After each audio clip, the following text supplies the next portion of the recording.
Have you guys read Flow by Mihaly Csikszentmihalyi? He's like one of the researchers on flow. Really, he's probably the best in the world. And he has this book called Creativity. And he says the link between flow and happiness depends on whether the flow-producing activity is complex and whether it leads to new challenges and hence to personal and cultural growth. So you will actually be happier if you're focusing on the complex dynamic system. Most people just try to hustle their way through startups by just hyper-focusing. And that works, but they're miserable. And I would rather be happy the entire time building a company than not. That's why the serenity, I think, is so important.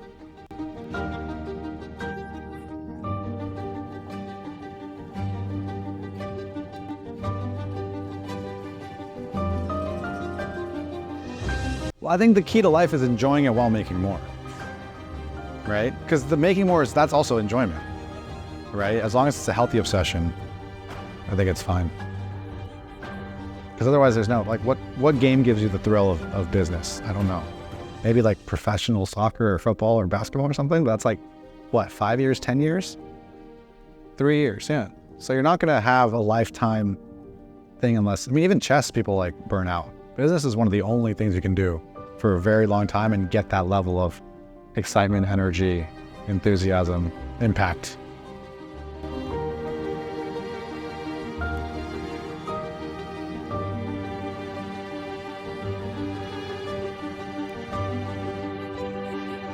We choose to go to the moon not because it's easy, it's hard. When JFK said that, there was no plans to go to the moon.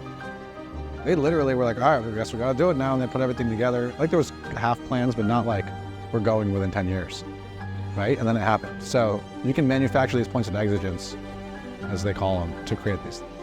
There's this guy, Astro Teller, is the CEO, or used to be the CEO of Google's Moonshots division. And he talks about this a lot. How do you manufacture that exigence internally to just have innovation in a completely different speed?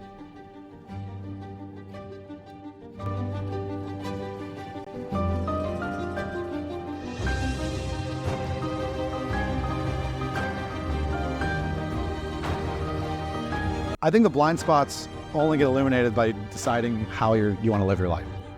Like what you want to make the money for, what kind of energy you want to feel every day.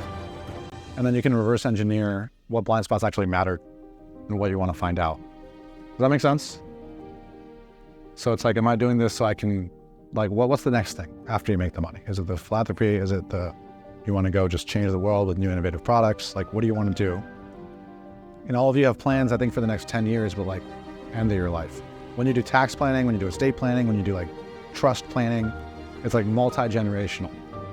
Especially once you hit like $10 million ARR and you have the $50, $100 million net worth, like you got to make sure you don't mess up your kids. Because like, they'll get messed up if they have access to that.